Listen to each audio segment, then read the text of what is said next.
வணக்கம். மார்ச் 10ஆம் தேதி இன்னைக்கான முதல் பதிவு. பங்குச்சந்தையில் நடந்த சில விஷயங்களை விரைவாக பார்க்கலாம். முக்கியமான தகவல், நான் செபி ரெஜிஸ்டர்ட் அட்வைசர் கிடையாது. நம்ம சேனல்ல இருந்து எப்போதுமே ஸ்டாக் ரெக்கமெண்டேஷன்ஸ் கிடையாது. யூடியூப் சேனல் மட்டும் இல்லைங்க, மற்ற சோஷியல் மீடியா பிளாட்ஃபார்மான இன்ஸ்டாகிராம், வாட்ஸ்அப், டெலிகிராம்ல இருந்து கூட நாம ஸ்டாக் ரெக்கமெண்டேஷன்ஸ் வழங்குவதில்லை. மேலும் பணத்தை வாங்கிட்டு எந்த சேவையும் வழங்குவது இல்லை. பல போலியான குரூப் இயங்கிட்டு இருக்கு. தயவு செய்து ஜாகிரதையாக இருங்க. இந்த வீடியோவில் காட்டக்கூடிய அனைத்து கம்பெனிகளும் வெறும் இன்ஃபர்மேஷனல் பர்பஸ்க்காக மட்டுமே முதலீடு செய்யுங்கன்னு சொல்கிற வீடியோ கிடையாது. எந்த ஒரு முதலீட்லையும் ரிஸ்க் இருக்கும். ரிஸ்க் புரியாமல் இன்வெஸ்ட் செய்யாதீங்க. ரிஸ்க் புரியலன்னா தயவு செய்து இன்வெஸ்ட்மெண்ட்டை தவிர்த்துருங்க. நம்ம ருபி டிரைவர் சேனலை ஆதரிக்கிற அனைத்து நல்ல உள்ளங்களுக்கும் நன்றி. நம்ம மார்க்கெட் ஓப்பன் ஆகிறதுக்கு முன்னாடி உலக மார்க்கெட்ஸ் எப்படி இருந்ததுன்னு பார்க்கும்போது, வெள்ளிக்கிழமை யூஎஸ் மார்க்கெட்ஸ் க்ரீனில் தான் க்ளோஸ் ஆகியிருந்தது. பெரும்பாலான யூரோப்பியன் மார்க்கெட்ஸ் வெள்ளிக்கிழமை ரெட்டில் தான் க்ளோஸ் ஆகியிருந்தது. இன்றைக்கி நம்ம மார்க்கெட் ஓப்பன் ஆகிறதுக்கு முன்னாடி ஏஷியன் மார்க்கெட்ஸ் எப்படி இருக்குன்னு பார்க்கும்போது பெரும்பாலும் ரெட்டில் தான் ட்ரேட் ஆகிட்டு இருந்தது. குறிப்பாக கிஃப்ட் நிஃப்டி 0.2% ரெட்டில் ட்ரேட் ஆகிட்டு இருந்தது. நம்ம மார்க்கெட் ஓப்பன் ஆகிறதுக்கு முன்னாடி எடுத்த ஸ்க்ரீன்ஷாட் இது. இந்த வீடியோ சேர தருணத்தில் நம்ம மார்க்கெட் ஓப்பன் ஆகி நிஃப்டி 0.4% க்ரீனில் ட்ரேட் ஆகிட்டு இருக்கு. சில இண்டிவிஜுவல் ஸ்டாக்ஸ் மற்றும் செய்திகள் விரைவாக பார்க்கலாம். ஜிஎஸ்டி ரேட் ஸ்லாப்ஸ் குறைப்பதற்கான வாய்ப்புகள் அதிகமாக இருக்குன்னு சிஎன்பிசி டிவி 18 தகவல் சொல்லியிருக்கிறாங்க. கடைசி கட்டத்தை எட்டியிருக்கு அந்த ஜிஎஸ்டி ஸ்லாப்ஸை குறைக்கிறது. கடைசி முடிவு ஜிஎஸ்டி கவுன்சிலில் எடுக்கப்படும்னு சிஎன்பிசி டிவி 18 தகவல் கொடுத்துருக்குறாங்க. சஃபாரி இண்டஸ்ட்ரீஸ் தற்போது அப்டேட் இருக்குது. குஜராத் ஆலையில் தீ விபத்து ஏற்பட்டிருக்கு. போதிய அளவில் இன்சூரன்ஸ் இருப்பதாக சொல்லியிருக்கிறாங்க. நார்மல் ஆப்ரேஷன்ஸ் துவங்கி இருப்பதாக சொல்லியிருக்கிறாங்க சஃபாரி இண்டஸ்ட்ரீஸ்.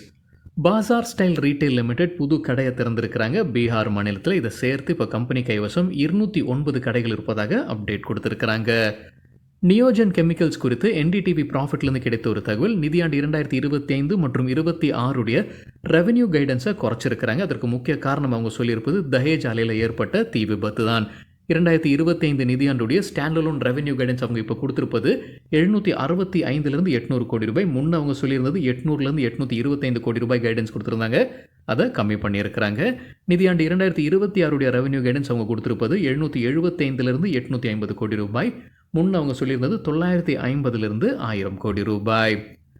டாடா பவருடைய மற்றொரு நிறுவனமான டாடா பவர் ரெனியூபிள் மற்றும் ஆந்திர பிரதேஷ் அரசு ஒரு ஒப்பந்தத்தில் வராங்க. 49,000 கோடி ரூபாய் முதலீடு செய்ய இருக்கிறாங்க. 7GW ரெனியூபிள் எனர்ஜி ப்ராஜெக்ட்ஸ்க்காக, 7 கிகாவாட் ரெனியூபிள் எனர்ஜி ப்ராஜெக்ட்ஸ்க்காகத்தான் இதுன்னு என்டிடிவி ப்ராஃபிட்டில் தகவல் கொடுத்துருக்குறாங்க. ஏயு ஸ்மால் ஃபினான்ஸ் பேங்க் குறித்து என்டிடிவி ப்ராஃபிட்லேருந்து கிடைத்த ஒரு தகவல், கம்பெனி ஃபண்ட் ரைசிங் பண்ண இருக்கிறாங்க. நான் கன்வெர்ட்டபிள் டிபென்ச்சர்ஸ் வழியாக 1500 கோடி ரூபாய் ஃபண்ட் ரைசிங் பண்ண இருப்பதாக சொல்லியிருக்கிறாங்க. நெஸ்லே இந்தியா குறித்து என்டிடிவி ப்ராஃபிட்லேருந்து கிடைத்த ஒரு தகவல், செபி வார்னிங் லெட்டர் அனுப்பியிருக்கிறாங்க. நெஸ்லே இந்தியாவுக்கு இன்சைடர் ட்ரேடிங் சம்பந்தமாகத்தான் இந்த வார்னிங் லெட்டர் அனுப்பியிருப்பதாக அந்த செய்தியில் சொல்லியிருக்கிறாங்க. கிரானியூல்ஸ் இந்தியா குறித்து சிஎன்பிசி டிவி 18 கிடைத்த ஒரு தகவல், அவங்களுடைய தெலுங்கானா ஆலையில் முறைகேடுகள் நடந்திருக்கு. அதனால் யூஎஸ்எஃப்டிஏ அவங்கள எச்சரிக்கை விடுத்திருக்கிறாங்க. கிரானியூல்ஸ் இந்தியாவுக்கு போதுமான சுத்தம் இல்லாமை, மாசுபாடு மற்றும் மோசமான பராமரிப்பு குற்றச்சாட்டுகள் எழுந்திருக்கு. டிஎல்எஃப் குறித்து எக்கனாமிக் டைம்ஸ்லேருந்து கிடைத்த ஒரு தகவல், 6000 கோடி ரூபாய் முதலீடு செய்ய இருக்கிறாங்க டிஎல்எஃப் குருகிராமில். இது வழியாக 75 லட்சம் ஸ்கொயர் ஃபீட் கொண்ட ஆஃபீஸ் ப்ராஜெக்ட்ஸும் ரீட்டைல் ப்ராஜெக்ட்ஸும் செய்ய இருப்பதாக சொல்லியிருக்கிறாங்க எக்கனாமிக் டைம்ஸ் செய்தியில். நாராயண ஹிருதயாலயா தற்போது அப்டேட் இருக்குது. கம்பெனியுடைய சப்சிடரி நிறுவனம் தான் ஹெல்த் சிட்டி கேமன் ஐலண்ட்ஸ். அவங்க ஒரு ஜாயிண்ட் வெஞ்சரில் வராங்க. யாருடனான joint venture? 2070 Health, W Health Ventures மற்றும் எவர் ஹோப் ஆன்காலஜியுடன் அவங்க ஒரு ஜாயிண்ட் வெஞ்சரில் வராங்க. எதற்காக இந்த ஜாயிண்ட் வெஞ்சர்? இந்தியாவில் ஹெல்த் கேர் சென்டர்ஸ் அமைக்கிறாங்க. குறிப்பாக கேன்சர் சிகிச்சைக்கு அமைப்பதாக சொல்லியிருக்கிறாங்க நாராயண ஹிருதயாலயா. HFCL தற்போது அப்டேட் இருக்குது. அவங்களுக்கு இந்தியன் ஆர்மி கிட்டேருந்து 44.36 கோடி ரூபாய்க்கான கான்ட்ராக்ட் கிடச்சிருக்கு. அவங்களுடைய சப்சிடி நிறுவனத்திற்கு optical fibre cable assembly supply செய்யக்கூடிய ஆர்டர் இது. ரெயில்டெல் கார்ப்பரேஷன் ஆஃப் இந்தியா கிட்டேருந்து 3 அப்டேட் கொடுத்துருக்குறாங்க. முதலாவதாக ஒரு ஆர்டர் நார்தர்ன் ரயில்வேஸ் கிட்டேருந்து 28.29 கோடி ரூபாய்க்கான ஆர்டர். மற்றொன்றும் ஆர்டர் சம்பந்தமானது தான். ஈஸ்ட் சென்ட்ரல் ரயில்வே கிட்டேருந்து 47.5 கோடி ரூபாய்க்கான ஆர்டர்.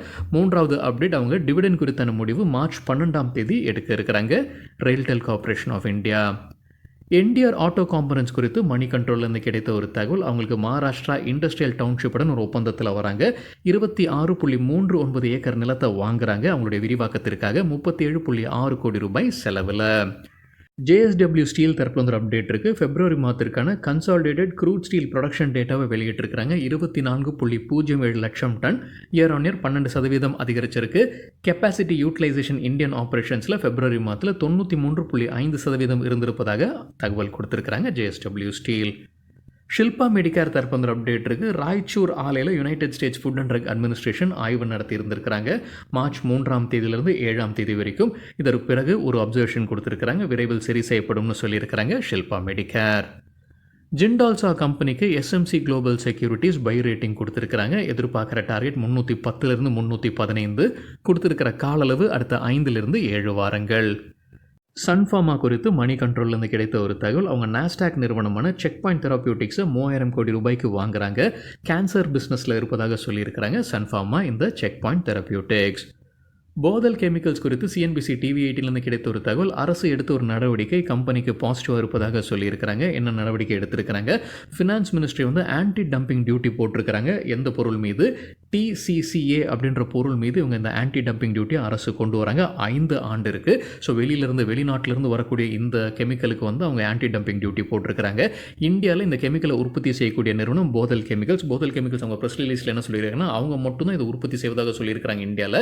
அதனால் நிதியாண்டு 2026 அவங்களுடைய வருவாய் 50 60 கோடி ரூபாய் ஆண்டுதோறும் அதிகரிக்கும்னு சொல்லியிருக்கிறாங்க. அதனால் அவங்களுடைய லாபமும் அதிகரிக்கும்னு சொல்லியிருக்கிறாங்க போதல் கெமிக்கல்ஸ். இன்ஃபோசிஸ் குறித்து சிஎன்பிசி டிவி 18 கிடைத்த ஒரு தகவல். CLSA ரேட்டிங்கை அப்கிரேட் பண்ணியிருக்கிறாங்க. முக்கிய காரணம் அவங்க சொல்லியிருப்பது வேல்யூவேஷன்ஸ் அட்ராக்டிவாக இருக்குன்னு.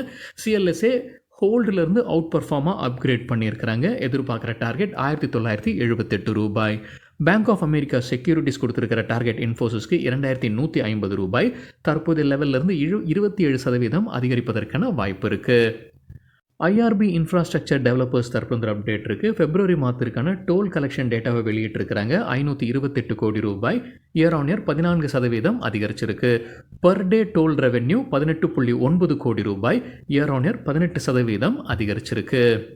GMR ஏர்போர்ட்ஸ் தரப்பு அப்டேட் இருக்குது. கம்பெனி ஒரு கூடுதல் முதலீடு செய்கிறாங்க. டெல்லி இன்டர்நேஷனல் ஏர்போர்ட்டில் 10% ஸ்டேக் கூடுதலாக வாங்குறாங்க. யார்கிட்ட இருந்து வாங்குறாங்க? ஃப்ராபாட் AG Frankfurt airport services world wide கிட்ட இருந்து 10% வாங்குறாங்க. ஏற்கனவே 64% வைத்திருக்கிறாங்க. இந்த டிரான்சாக்ஷனுக்கு பிறகு 74% உயர்த்துறாங்க. ஆஸ்ட்ராஜெனகா ஃபார்மா இந்தியா தரப்பு அப்டேட் இருக்குது. அவங்களுக்கு இந்தியன் அத்தாரிட்டிஸ் கிட்டேருந்து அவங்களுடைய ஒரு மருந்துக்கு அனுமதி கிடச்சிருக்கு. லங் கேன்சர் சிகிச்சைக்கு பயன்படுத்தக்கூடிய மருந்துன்னு சொல்லியிருக்கிறாங்க ஆஸ்ட்ராஜெனகா ஃபார்மா இந்தியா. ஆல் கார்கோ கத்தி தரப்பு அப்டேட் இருக்குது. இண்டோர் மற்றும் பெங்களூரில் இருக்கக்கூடிய அவங்களுடைய ஃபியூவல் ஸ்டேஷன்ஸை விற்பனை செய்வதற்கு கம்பெனியுடைய போர்டு ஒப்புதல் வழங்கியிருக்கிறாங்க. 7.5 கோடி ரூபாய் இந்த டிரான்சாக்ஷன் வழியாக கம்பெனிக்கு கிடைப்பதற்கான வாய்ப்புகள் இருக்குது. மஹிந்திரா அண்ட் மஹிந்திரா பிப்ரவரி மாதத்திற்கான ப்ரொடக்ஷன் டேட்டாவை வெளியிட்டிருக்கிறாங்க. 81,302 வாகனங்கள். இயர் ஆன் இயர் 10.4% அதிகரிச்சிருக்கு. சேல்ஸ் 80,641 வாகனங்கள். இயர் ஆன் இயர் 13% அதிகரிச்சிருக்கு. Export sales year on year 99% அதிகரிச்சிருக்கு. 3,061 வாகனங்கள். கண்டெய்னர் கார்ப்பரேஷன் ஆஃப் இந்தியா தரப்பு அப்டேட் இருக்குது. அவங்க the Energy and Resource Institute TERI உடன் ஒரு மெமரண்டம் ஆஃப் அண்டர்ஸ்டாண்டிங்கில் கையெழுத்திட்டு இருக்கிறாங்க. கிரீன் மற்றும் சஸ்டைனபிள் லாஜிஸ்டிக்ஸ்க்கான சென்டர் ஆஃப் எக்ஸலன்ஸை அமைப்பதற்காகத்தான் இந்த மெமரண்டம் ஆஃப் அண்டர்ஸ்டாண்டிங்கில் கையெழுத்திட்டு இருப்பதாக சொல்லியிருக்கிறாங்க கண்டெய்னர் கார்ப்பரேஷன் ஆஃப் இந்தியா.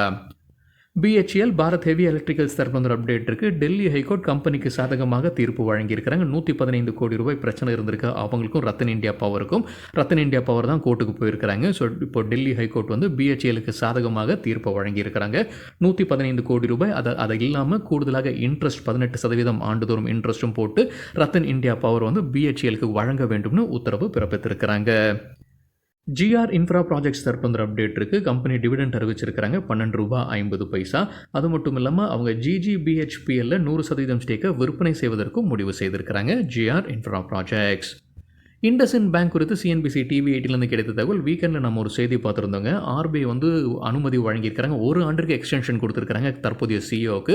பொதுவாக 3 ஆண்டு எக்ஸ்டென்ஷன் வழங்குவாங்க. ஆனால் இந்த கேஸில் வந்து 1 ஆண்டு தான் RBI எக்ஸ்டென்ஷன் வழங்கி இருந்திருக்கிறாங்க. அதற்கான ரியாக்ஷனாக பார்க்கும்போது இன்றைக்கி 5% வீழ்ச்சியை பார்த்துருக்கு இண்டஸ்இண்ட் பேங்க். சிஎன்பிசி டிவி 18 கிடைத்த ஒரு தகவல் என்னென்னா, நிறைய கம்பெனிகள் வந்து அவங்கள டவுன்கிரேட் பண்ணியிருக்கிறாங்க. ரேட்டிங் ஏஜென்சிஸ் வந்து டவுன்கிரேட் பண்ணியிருக்கிறாங்க. டார்கெட் ப்ரைஸையும் குறைச்சிருக்கிறாங்க. UBS வந்து நியூட்ரல்லேருந்து செல்லாக டவுன்கிரேட் பண்ணியிருக்கிறாங்க. இண்டஸ்இண்ட் பேங்க்குக்கு டார்கெட் பிரைஸை முன்ன சொல்லியிருந்தது 1070, இப்போ 850 குறைச்சிருக்கிறாங்க. Bank of America Securities double downgrade பண்ணியிருக்கிறாங்க. பையிலிருந்து அண்டர் பர்ஃபார்மாக கொண்டு வந்திருக்கிறாங்க. டார்கெட் பிரைஸை 1250 850 குறைச்சிருக்கிறாங்க. ஜெஃப்ரீஸ் தொடர்ந்து பை ரேட்டிங் கொடுத்துருக்காங்க. ஆனால் டார்கெட் பிரைஸை குறைச்சிருக்கிறாங்க. 1200 1080 குறைச்சிருக்கிறாங்க. செட்டி தொடர்ந்து பை ரேட்டிங் கொடுத்துருக்காங்க. எதிர்பார்க்குற டார்கெட் 1375. 51 அனலிஸ்ட் கவரேஜ் கொடுத்துருக்காங்க இண்டஸ்இண்ட் பேங்க்குக்கு. அதில் 30 பேர் பை ரெக்கமெண்டேஷனும் 15 பேர் ஹோல்டு ரெக்கமெண்டேஷனும் 6 பேர் செல் ரெக்கமெண்டேஷன் வழங்கியிருக்கிறாங்க. ஆவரேஜாக இந்த அனலிஸ்ட் கொடுத்துருக்கிற டார்கெட் ப்ரைஸை பார்க்கும்போது ஆவரேஜாக 24% இண்டஸ்இண்ட் பேங்க் அதிகரிப்பதற்கான வாய்ப்பு இருக்குது. கிளென்மார்க் தரப்பில் வந்து ஒரு அப்டேட் இருக்குது. அவங்களுடைய யூஎஸ்ஏல ஒரு மருந்து அவங்க அறிமுகம் செய்கிறாங்க. கான்ஸ்டிபேஷன் சிகிச்சைக்கு பயன்படுத்தக்கூடிய மருந்துன்னு சொல்லியிருக்கிறாங்க கிளென்மார்க். பூனாவாலா ஃபின்காப் தரப்பில் வந்து ஒரு அப்டேட் இருக்குது. எஜுகேஷன் லோன் பிஸ்னஸில் நுழையிறாங்க. 3 கோடி ரூபாய்க்கான ஃபினான்சிங் வழங்க உள்ளதாக சொல்லியிருக்கிறாங்க பூனாவாலா ஃபின்காப். சில புரோக்கிங் கம்பெனி ஸ்டாக் ரெக்கமெண்டேஷன்ஸ் கொடுத்துருக்காங்க. எக்கனாமிக் டைம்ஸ்லேருந்து கிடைத்த தகவல். பொனான்சா போர்ட்ஃபோலியோட ரெக்கமெண்டேஷன்ஸில் பாரத் டைனமிக்ஸ்க்கு buy rating target 1225, stop loss 1085. Sapphire ஃபுட்ஸ்க்கு buy rating target 355, stop loss 323. LKP செக்யூரிட்டிஸுடைய பரிந்துரைகளில் கேஎஸ்பிக்கு buy rating target 750, stop loss 657. Bharti ஏர்டெல்க்கு buy rating target 1685, stop loss 1600. இன்ஃபோசிஸ்க்கு sell rating target 1630, stop loss 1710. சரிங்க, இதுதான் சில விஷயங்கள் என்னுடைய பார்வைக்கு எட்டியது. நன்றி, வணக்கம்.